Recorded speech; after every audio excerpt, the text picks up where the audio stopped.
almost said so. Um,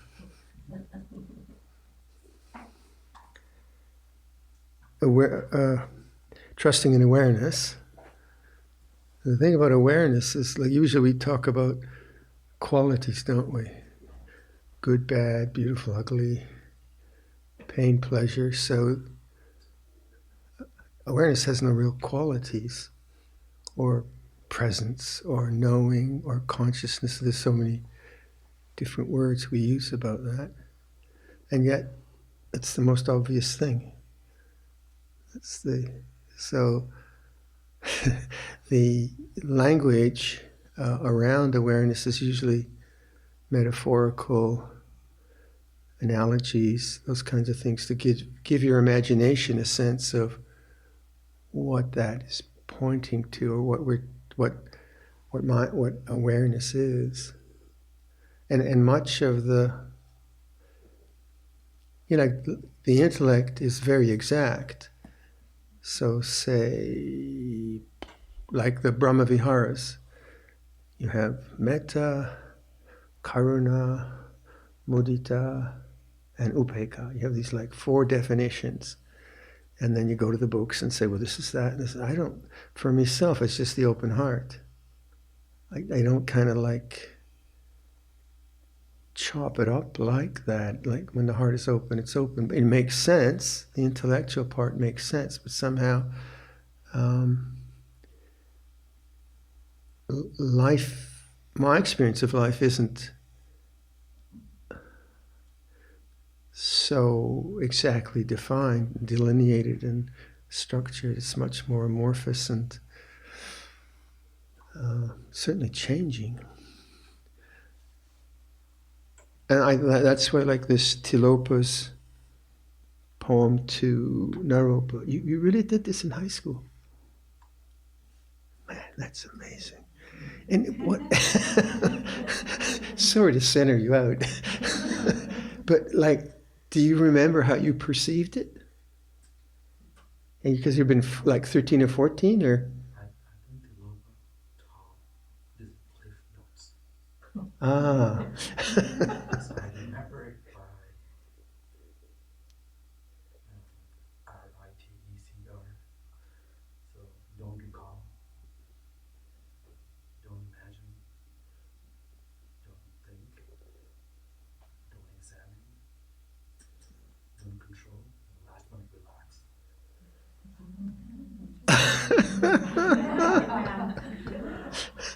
Did it work?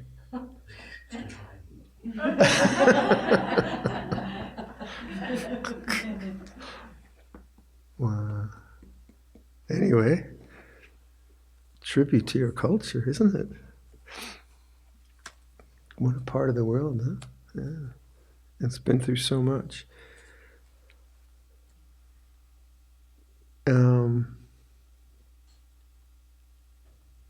Non-attachment, you have words like that, non-grasping. And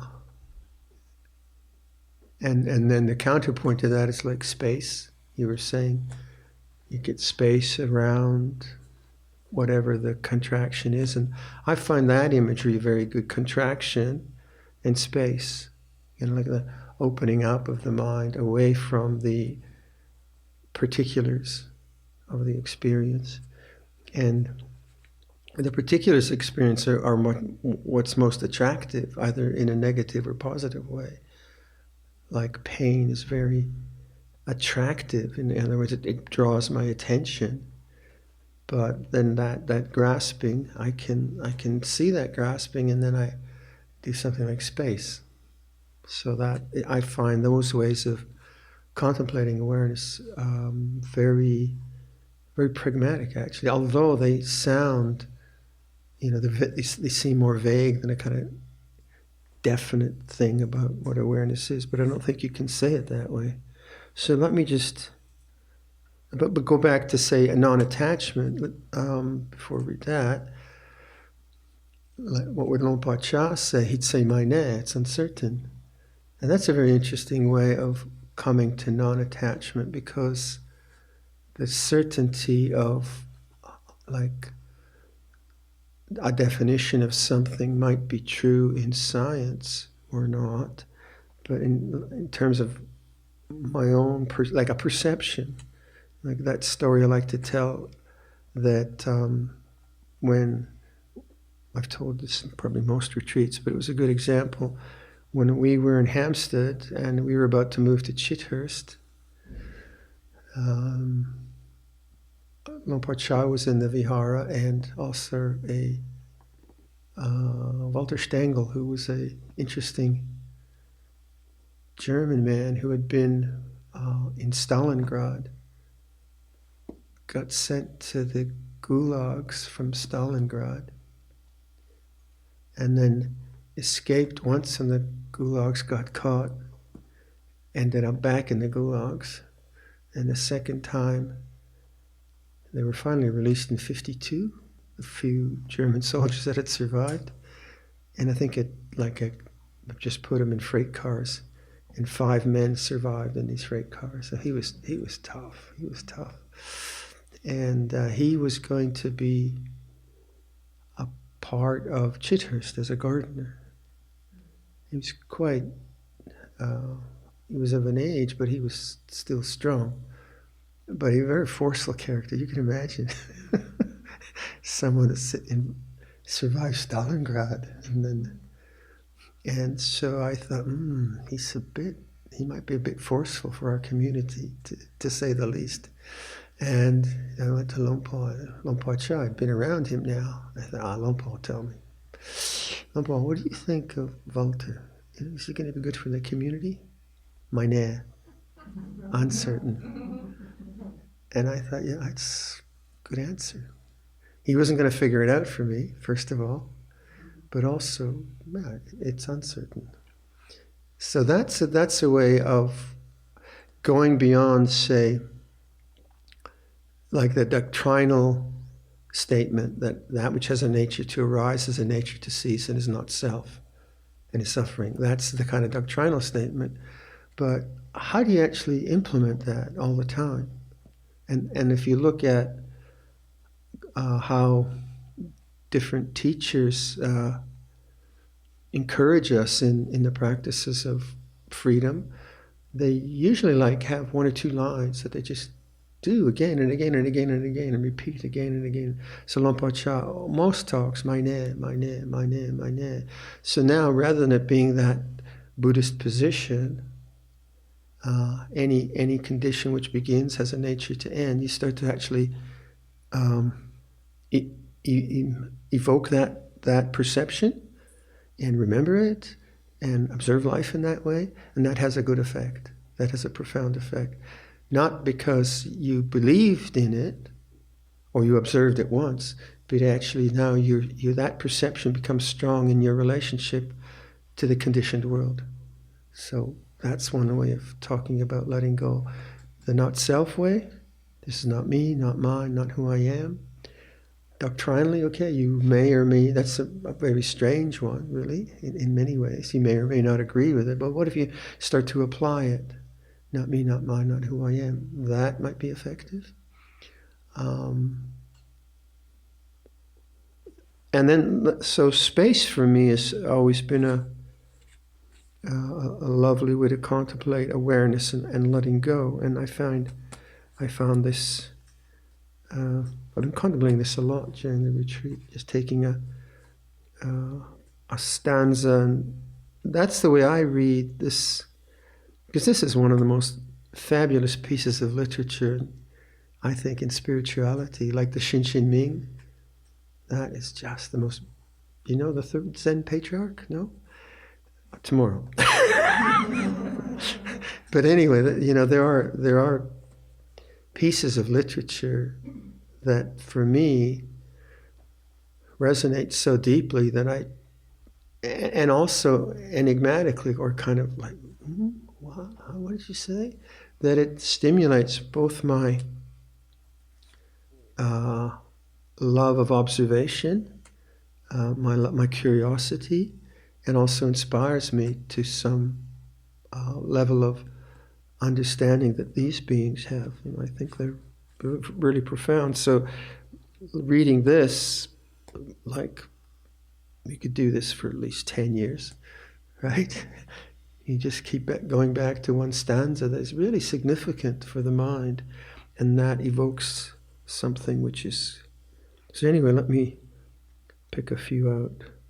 Right, so the completely open nature.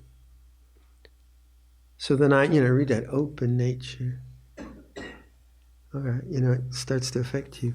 The completely open nature of all dimensions and events is a rainbow always occurring, yet never grasped. The way of Mahamudra creates no closure, no strenuous mental effort. No strenuous mental effort can encounter this wide open way. The effortless freedom of awareness moves naturally along it. As space is always freshly appearing and never filled, so the mind is without limits and ever aware. Gazing with sheer awareness into sheer awareness, habitual, abstract structures melt into the fruitful springtime of Buddhahood. White clouds that drift through blue sky, changing shape constantly, have no root, no foundation, no dwelling. Nor do changing patterns of thought that float through the sky of the mind. When the formless expanse of awareness, comes clearly into view, obsession with thought forms ceases easily and naturally. When the formless expanse of awareness comes clearly into view, obsession with thought forms ceases easily and naturally. As within the openness of universal space, shapes and colors are spontaneously forming, although space has no color or form. So, within the expanse of awareness, realms, relations, and values are arising, although awareness possesses no positive or negative characteristics. So within the expanse of awareness,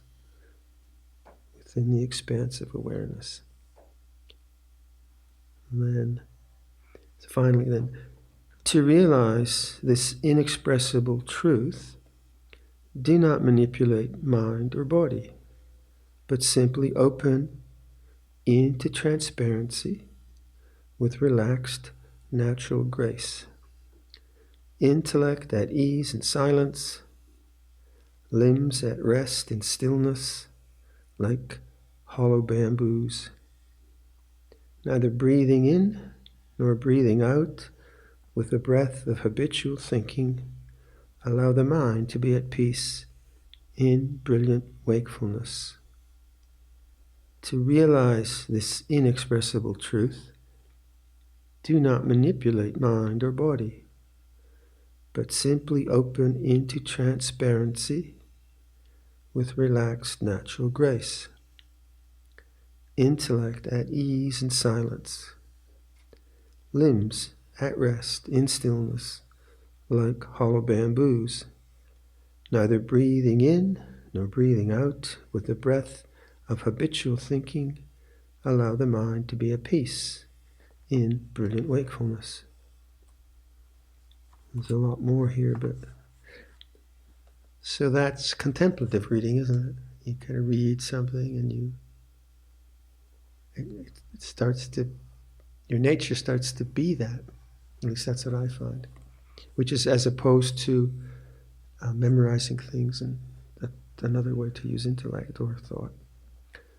So perhaps we could just meditate, and if you like that, so there's the contraction, thought, memory, whatever it is, you can feel a tension drawn to it, and there's a feeling of contraction. You can feel it in your head, and then the noticing of that, and space. This is in awareness, boundless. In the language of, say, the Brahmaviharas, boundless, unlimited. There's a language of consciousness too that you find in the Dhatu, in the elements teaching. Always limitless, boundless. So you use that language to create space, and then there's the objects coming and going within that space. And I think in the Tibet tradition they developed that a lot because they lived in the mountains. So they call it akasa meditation. When you look across the river, so you can use imagination that way. You just imagine you're sitting at the river's edge and you're just noticing the space, and a little boat goes through, something like that. Sky, night sky. Using imagination to liberate the mind from the clutching nature of conditions and the obsessive nature of thought, I suppose. Yeah? So I'll just let you play with that. I won't give a guided meditation. It's a while.